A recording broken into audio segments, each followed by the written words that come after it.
এখন রাত 12টা 20 আমরা নামলাম মার্কাপুর স্টেশনে। প্রায় 2 ঘন্টার মতো লেট ছিল আমাদের ট্রেন। এই যে ট্রেন দেখা যাচ্ছে অমরাবতী এক্সপ্রেস ভাস্কো ডা গামা অব্দি যাচ্ছে। তা আমরা এখন নামলাম মার্কাপুর স্টেশনে।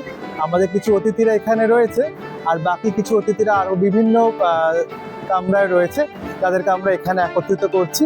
তারপরে আমাদের এখানেই অপেক্ষা করতে হবে আমাদের ফার্স্ট বাসে করে আমরা উঠবো শ্রীশৈলমে, যেটা আসবে 5টার সময়। তাহলে মোটামুটি ধরুন এখনো আমাদের 12:30 যদি এখানে বাজে, 1:30, 2:30, 3:30, 4:30, মানে মোটামুটি 4 ঘন্টা আমাদের স্টেশনেই অপেক্ষা করতে হচ্ছে। তা আমরা আবার আপনাদের দেখাবো যে কখন বাস আসলো এবং কিভাবে এই বাসের টিকিট করতে হয় এবং কিভাবে আমরা এই বাসটা ধরবো, সবটাই আপনাদের সঙ্গে আমরা শেয়ার করব। সঙ্গে থাকুন। On platform number 1.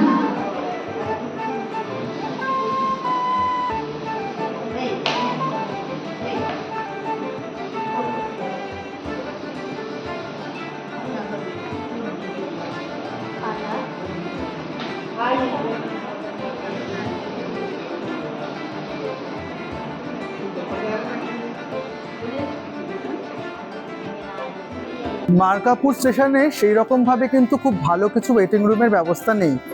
সব সাধারণ মানুষদের জন্য যে দুটো ওয়েটিং রুম আছে সেই দুটোই খুবই সাধারণ এবং সেখানে পাখা চলছে। আর এইখানে এইভাবে মানুষরা দেখুন, একটু আমি ক্যামেরাটা ঘোরাচ্ছি, দেখতে পাবেন যে এখানেই সব ওয়েট করছে। এই যে সবাই এখানে ওয়েট করছে ঠিক কাল সকালে ভোরের বাসটা ধরার জন্য। কিন্তু আমরা আমাদের গেস্টের কথা মাথায় রেখে আমরা আজ রাতেই নিজেদের গাড়ি ঠিক করেছি, যে গাড়িতে করে আমরা বেরোবো শ্রীশৈলমের উদ্দেশ্যে, যেটা আমাদের শ্রীশৈলম ঠিক পাহাড়ের নিচে যে গেটটা আছে, যে গেটের পর আমাদের ঢুকতে দেবে না 5টার আগে, 6টার আগে। তা সেইখান অবধি গিয়ে আমরা একটা লোকাল কিছুক্ষণ সময় কাটানোর জন্য একটা ডরমেটরি নিচ্ছি।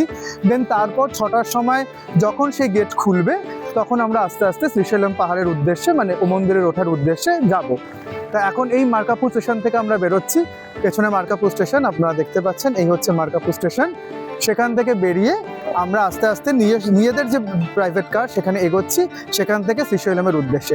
সেটাও আমরা দেখাবো এই ব্লগের মাধ্যমে, যে আমরা কোথায় উঠলাম, কিভাবে উঠলাম, আর গাড়ি খরচ কত, সব আপনারা কমেন্ট করবেন। আমরা সব ডিটেলস দিয়ে দেবো এবং গাড়ির নাম্বারও আপনাদের দিয়ে দেবো। তাদের সঙ্গে যোগাযোগ করে আপনারা ঠিক সেম প্রসেসেও কিন্তু এই মন্দির দর্শন করতে পারেন। কেননা রেগুলার বেসিসে এত ভিড় হয় এবং এই বাসগুলোয় এত মানে ভিড় হয়, সেখানে হয়তো আমাদের মতো সাধারণ মানুষ এসে তাড়াহুড়ো করে সবার সঙ্গে গিয়ে এই স্টেশনে থেকে বাসে ওঠাটা সত্যি খুব সমস্যাজনক। তাই জন্য আমরা এটা ভেবেছি। যাই হোক, আবার দেখাচ্ছি এর পরবর্তীতে কি হচ্ছে, সঙ্গে থাকবেন।